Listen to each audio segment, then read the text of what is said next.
Hello, I am Lily Petro, and I did my presentation on social comparison on an article, Could It Happen to You? Predicting the Impact of Downward Comparisons on the Self by Penelope Lockwood. It was published in 2002, so it's relatively new.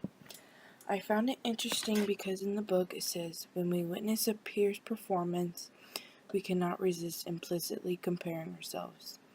We are pre-wired to judge and compare ourselves to others. This article shows us 3 explanations to why and how we compare ourselves to others regardless of the situation.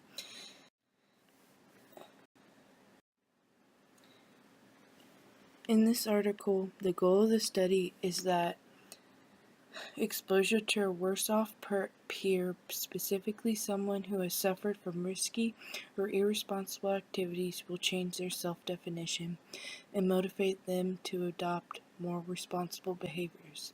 In the U.S., the example for this is the Scared Straight program, which is a program for at-risk teenagers that are exposed to prison inmates. It is reasoned that contact with the inmates will encourage the teens to develop more responsible identities and discourage them from engaging in criminal activities. Other programs seek to promote safer sex by highlighting examples of individuals who contracted AIDS after engaging in risky sexual practices. Such cases are designed to exert their impact on individuals by frightening them. This next section of the article provides information about social comparison and if it is helpful or threatening. When one self-compares, it may be positive or negative. Self-comparison is evaluating one's ability and opinions by comparing oneself with others. In the article, researchers have found that upward comparison is what does this. If one can see a fantastic future self, then it is helping their self-comparison. Upward comparison is the comparison to be superior to others. Contrasting this is the downward comparison, which is if one could imagine a worse-off person in succumbing to the bad outcomes, then it is threatening their self-comparison. Downward comparison, or a feared self, which is a self that individuals are concerned that they may become in the future when a person does not have someone to be better, then that is when the downward comparison can be threatening. But the positives of self-comparison is that it motivates behavior to become more successful or to be a better than the imagined worse self, and it promotes hard working. The area that is being studied is the impact of downward comparisons on oneself. In Study 1, participants' vulnerability was low, and the researcher therefore expected the other to have a positive impact on self-perception.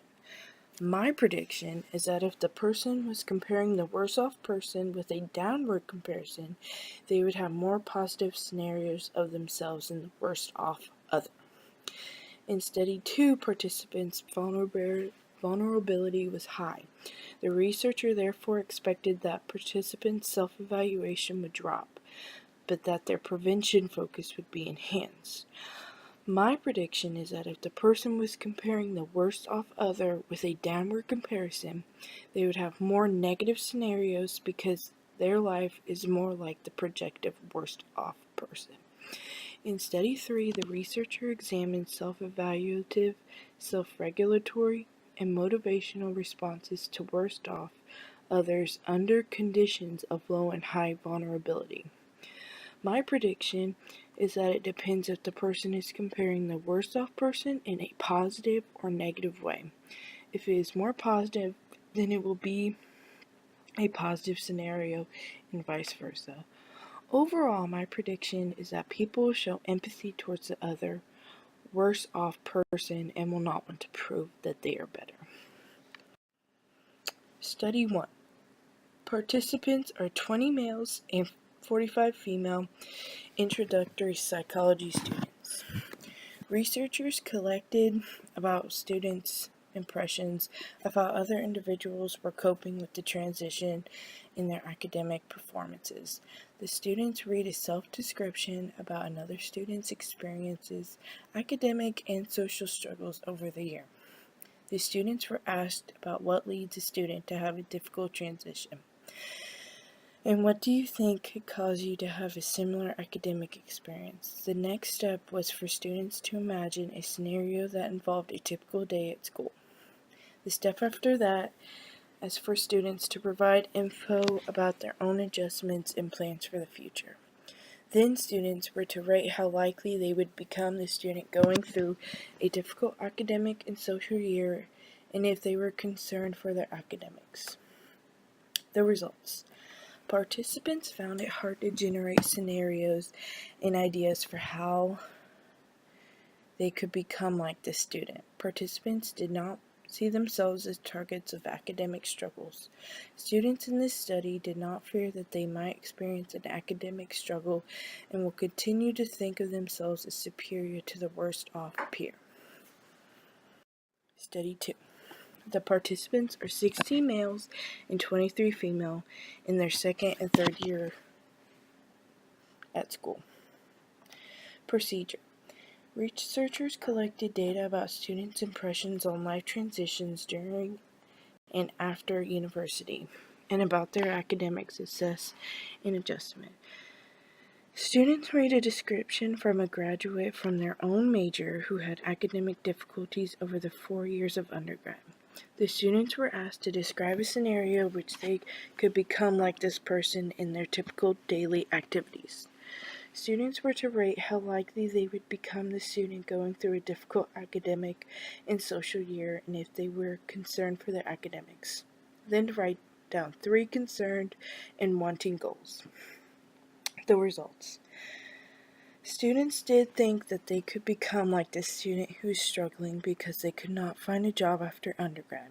Students who did think they were better than the worst off peer had a decline in achieving success, but an increase in avoiding failure.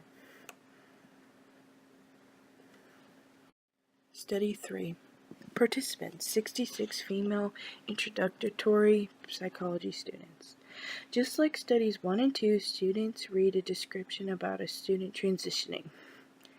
There were 2 conditions, the low vulnerability, which is study 1, or the high vulnerability, which is study 2. The students imagined how it might be possible for them to become like the person they read about, and then they rated themselves like in study 1 and 2. Students rated themselves on 9 prevention questions and 8 promotion questions.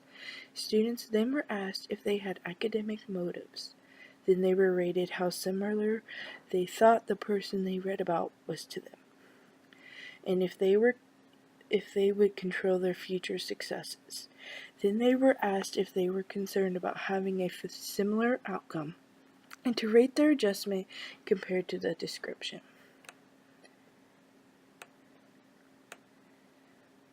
Results.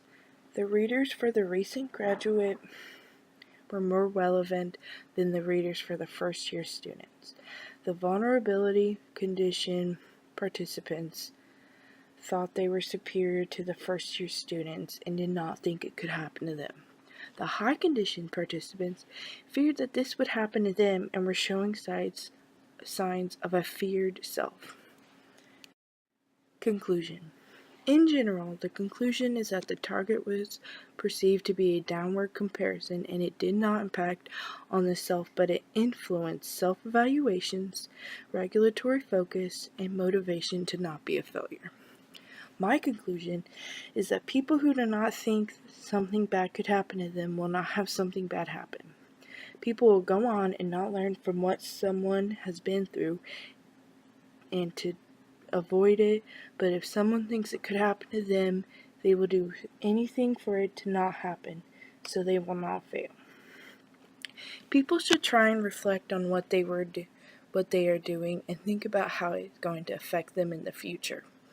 When people have time to think about a decision, they are more likely to change their mind. I think the researcher did a good job. It could have been improved by having students that were not psychology students in the research or just female. I trust the conclusion that people will not change by an example, but when something happens to them.